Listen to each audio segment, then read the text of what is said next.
There was a time when MMA wasn't just about the UFC. This was before Dana White became a household name, before Conor was a double champ, killing the business, before the UFC got bought for $4.2 billion US. MMA was raw, it was electric, and it was weird in the best way possible.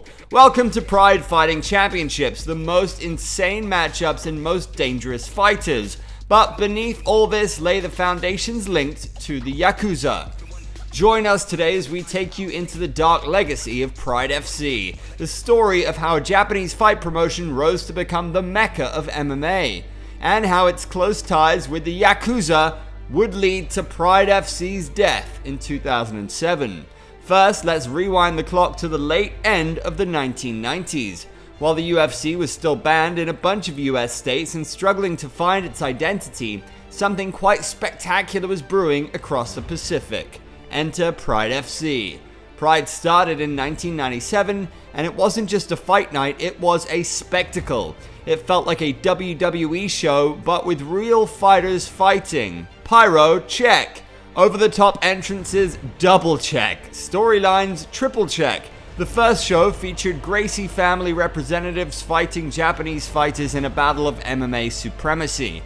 Pride wasn't just about fighting, it had a chaos to it and it felt larger than life. Pride was an experiment in the world of combat sports, an amalgamation of MMA coupled with the pro wrestling theatrics, presentation, and matchmaking that piques your interest into a matchup of literally unknown fighters. Pride didn't care about weight classes like we do now. You'd see a 160-pound jiu-jitsu ace squaring up against a 250-pound freak of nature, and that was normal. When Fedor came out on stage, walking out like a Russian mob boss, 40,000 fans would lose their minds. When Wanderlei Silva walked through the curtain, he would transcend a terrifying aura into the arena. Now, behind all the glitz, glamour, and fireworks, there was something darker going on. The Japanese underworld, the Yakuza, was deeply involved in Pride from the jump. The Yakuza aren't just your regular professional criminals in Japan, rather they were an institution themselves, a group of organized crime families with legitimate power and serious influence. They controlled a lot of the cash and made the deals tick in their direction with their power moves. Pride was run like a showbiz front, and the Yakuza were the de facto producers. Just imagine if UFC was co-owned by The Sopranos. That was Pride FC in a nutshell. The only difference was that it was made in Tokyo. In the early years of Pride, things were officially run by President Naoto Morishita. But in the background was Hiromichi Mimosa, who was with the Yakuza. And after the death of Morishita in mysterious circumstances, it went straight into the hands of the Yakuza and its different factions. The Yakuza were always part of Japanese combat sports even before the onset of Pride FC, but things got crazier when it came to Pride. For years, the partnership, although weird, worked wonders for all parties. The fighters got paid, the fans got violent, and in turn, the crime bosses wanted complete control, considerable pull, and a buttload of cash. In addition to turning any black money into you-know-what. I mean, right? Pride events were legendary. They packed stadiums with a minimum of 40 to 50,000 fans. Those are Premier League numbers. The Tokyo Dome and Saitama Super Shows became the talk of the game, and it was the WrestleMania for the world of MMA. And since it was Japan, the wild, wild east, we had some unique fight rules. Some might say Stone Age rules. Soccer kicks, headbutts, knees to the head of a grounded opponent. All of this was allowed in Japan. Isn't that wild, guys? Felt like a WWE style match with the stipulation no holds barred. Complete madness. Pride's stance on allowing drug use has been well covered as well, but there were even allegations of fight fixing that dogged the promotion during its early years. Like when Mark Coleman on his Pride debut was paid extra money to lose against pro wrestler Nobuhiko Takada. Imagine losing to a pro wrestler with an ankle lock. Think it over. Is it even legit? Even Joe Rogan commented on this. Rampage Jackson, who was a superstar in Pride FC, went further when he claimed, "From the back channels, Pride was funded by the Yakuza money, and for this money, there was a lot they were expecting in return. Listen to their bizarre demands." While all of this was alleged, what was evident is who was being favored by the matchmakers of Pride. While it was all rosy in the front, backstage it was about time for a storm to come. Pride was at its peak in 2006, and then came a bombshell in the Japanese media. Pride's connections to the Yakuza were reported openly. Dark clouds began circling over Pride, the most popular MMA promotion in the world at the time. When the rival Yakuza gangs collided over the control, more and more shadowy secrets came out into the open. Now in the US, this might have been a scandal, but in Japan it was a death sentence, especially for the sport of MMA. Fuji TV, Pride's biggest broadcaster, pulled the plug almost instantly, and just like that, Pride lost its oxygen.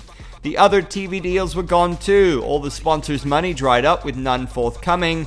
The venues started ghosting. That was all because in Japan, if you get labeled as having ties with the Yakuza, you're radioactive.